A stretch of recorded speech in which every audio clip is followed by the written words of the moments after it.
folks, Jim here from FX Charts, welcome aboard. The dollars are generally a little bit weaker today, with the yen in particular making some gains as it followed the equity markets by locking in a bit of profit in anticipation of the Fed tapering sooner rather than later.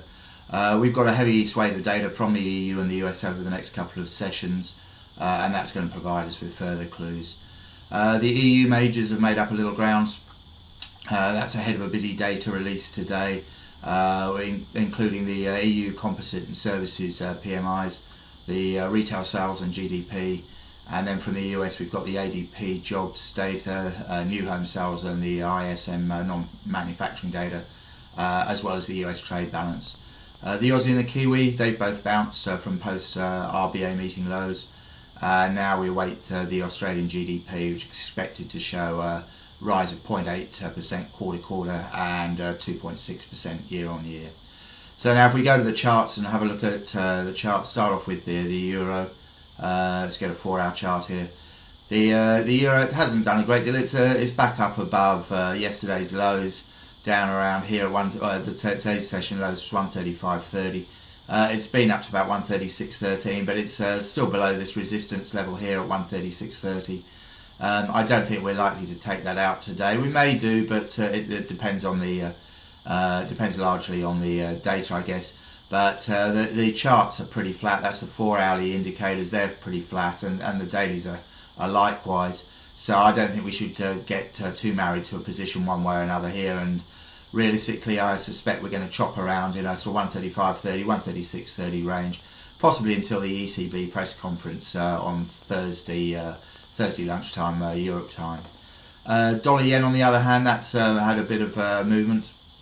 Having topped out at 103.37, I think it was, it's been back down. It has tested this rising support line. It's been down to 101.97, but bounced pretty quickly. However, the 4-hour indicators suggest further weakness, and if we do break through 102, there's plenty of buyers there, but if we do break below it, I think 101.80 and below there, sort of 101.50 is likely to provide some good bids. On the dailies, of course, as we've said before, I think the medium-term trend is higher, and we will eventually take out 103.73, but we're going to require some patience before that happens, I think. On the cable, we got some more good UK data today. The construction PMI took cable back up to sort of 164.25, but it's failed there. It's not trading too far away from 164 at the moment, sitting just above support. The indicators are suggesting we possibly could go a little bit lower, so a move back towards 163, 163.30 area, that wouldn't surprise.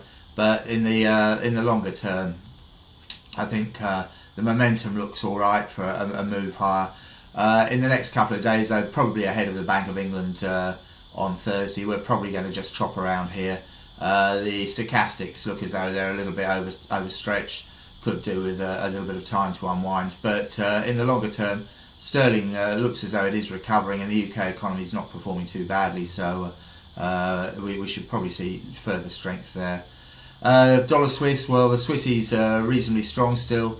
The dollar's unable to bounce up off the bottom end of this channel.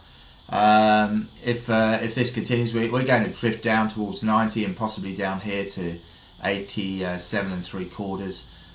The dailies, well, they're not really giving us much of a hint at all, suggesting possible further weakness, but I can't get too excited either way, a bit like the euro really. And it may be that we're just going to sort of just drift slowly down here towards the bottom end of this channel. The Aussie, as I said, we're waiting for the GDP today. A good number above 0.8% quarter on quarter. Could easily see us jump up here, take out some 91.50 resistance, and above that we've got this high here at 91.67.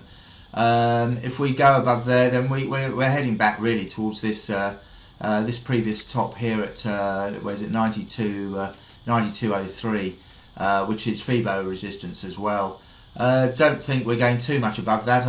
If we get above there, the neckline of the head and shoulders is at 92.60 or so, which is sort of probably kind of coincide with the top end of the channel. So I'd be looking to be a seller up there, looking for a move back lower. This is a 4-hour chart again, move back lower, eventually to test the 90 cent area that we've been looking for before. It looks like that's going to take a while. The Kiwi likewise, that had a good session, particularly as Aussie Kiwi broke below 111 and headed down to 110.50. What do we think for today? It looks as though the momentum looks heading a little bit higher, and we could make a move up towards sort of 83, figure 10, somewhere like that. Try to be a seller there first time round, I think, looking for another move back towards the lower end of the range, where support will come. Well, initially the support's going to come at the last 81, 85, 90 area of the neckline. Then there's more at sort of 81.30 and again at 81 and at 80.80. Don't think we're going down there in a hurry, but I would be looking to be a seller into the strength as long as this kind of channel holds. Above 83.10, well, in that case we're probably wrong and looking for a move up to here back towards 84. Don't think we're going to see that yet, particularly as I think the Aussie probably is going to take another run to the downside. The RBA don't want the Aussie up here and have made it very clear, so I'd be a bit wary of going along the Kiwi much above this neckline. Anyway, so that's about it for today. There's a fair bit of data out later on, as I say, so be wary of that. And in the meantime, have a very good day's trading, and we'll talk to you tomorrow. Cheers.